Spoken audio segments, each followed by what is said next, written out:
Hi friends, నమస్తే. ఎలా ఉన్నారు? నేను మాత్రం బాగానే ఉన్నాను. మీరు ఎలా ఉన్నారు? ఈరోజు నేను సాంబార్ చేస్తున్నాను నా స్టైల్లో. ఇందులో సాంబార్లో అన్ని ముక్కలు వేసాను కట్ చేసి. పచ్చిమిర్చి, బెండకాయలు, దొండకాయలు, టమాటాలు అన్నీ కలిపేసాను. తర్వాత ఇందులో చింతపులుసు కూడా పోసాను. ఇప్పుడు సాంబారు ఎలా మిక్స్ చేయాలని చెప్తాను. ఇది కుక్కర్లో ఆల్రెడీ ఈ పప్పు కుక్కర్లోకి వేసాను. పప్పు కూడా ఉడికింది. ఇప్పుడు ఈ సాంబార్ ముక్కలు బాయిల్ చేశాను.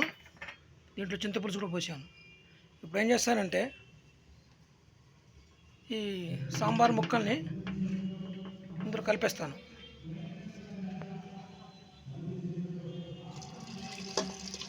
దీంట్లో కలిపేసాను ముక్కలు, అన్ని ముక్కలు. ఓకేనండి. తర్వాత ఇలా కలుపుకోవాలి.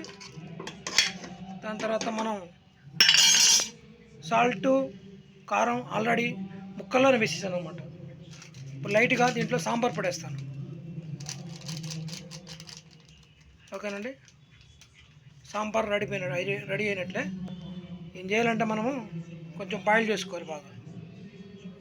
అది స్మెల్ బయటకు వస్తుంది, సాంబార్ స్మెల్.